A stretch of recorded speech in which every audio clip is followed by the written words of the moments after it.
مساء الفل عليكم، ازيكم يا حبايبي؟ عاملين ايه؟ يا رب تكونوا بخير. النهارده ان شاء الله هنعمل مع بعض بودرة الصوبيا، بس فيها تكاية صغيرة لو عملنا بيها هتبقى بالظبط زي بتاعت بره، اكننا جايبينها من بره مش عاملينها في البيت ولا اي حاجة. بجد هيطلع طعمها تحفة، بجد هتطلع جميلة جدا جدا، والله ما هتفرقيها عن بره، مش هتفرقيها بجد عن اللي انتي بتجيبيها من بره وبتعمليها في رمضان. تكاية صغيرة هتخلي الطعم بجد جبار. بس في البداية اللي ما حطش لايك يحط لي لايك، ويلا نقول بسم الله وندخل على المقادير. انا معايا كوباية ونص من سكر البودرة، اهم حاجة يكون ناعم. وهنا معايا كوباية من كريم شانتيه بودرة، بس اهم حاجة يكون نوعه نضيف.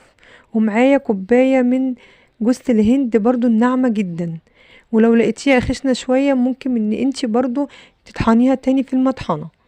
ومعايا كوباية من اللبن البودر. وهنا معايا كيس ايس كريم فانيليا، ومش هي دي التكاية الصغيرة، لا استنوا شوية. طبعا كده برضو هفضيه بالمنظر دوت، ايس كريم فانيليا، ما ينفعش اي لون تاني. وهنا معايا معلقتين من الرز المطحون، الرز بتاعنا المطحون بيتباع طبعا عند العلاف. ويلا بينا ندخل على التكاية الصغيرة اللي احنا المفروض ان احنا نحطها علشان تدينا الطعم بتاع بره بالظبط.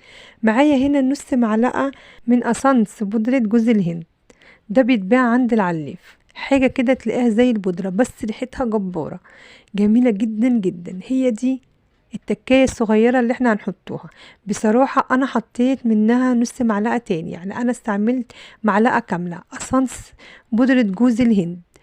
طبعا قلبت المكونات كويس جدا جدا عشان كله يتجانس مع بعضه. بسم الله ما شاء الله، الكمية عطتني البرطمان ده ما شاء الله، البرطمان دوت 900 جرام، يعني ما شاء الله دخل على الكيلو. وكمان اتفضل حبة في البولة الصغيرة دي.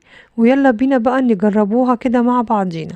انا على كل كوباية من الحليب هاخد معلقة كبيرة تكون مليانة من الصوبيا، وهنزل كده بالحليب على طول، وهنزل بالسكر، وهاخد كل ده وهضربه ضربة كويسة في الخلاط، ونشوفه ان شاء الله لما نضربه.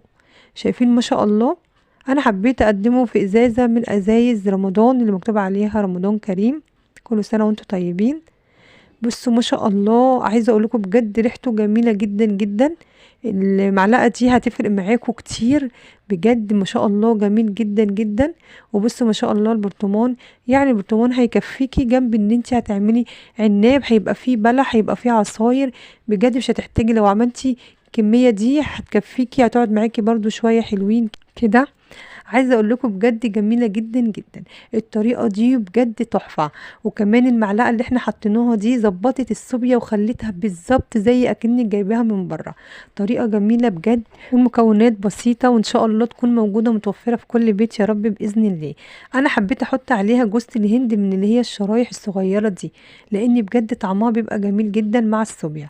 فانا حبيت ان انا برضو ازين على الوش كده حبه كده، وبجد طعمها جميله جدا جدا. ان شاء الله تجربوها وتقولوا لي باذن الله ان هي جميله زي ما هي عجبتني وعجبت غيري. طبعا كده حبايبي بنكون وصلنا لنهايه الفيديو.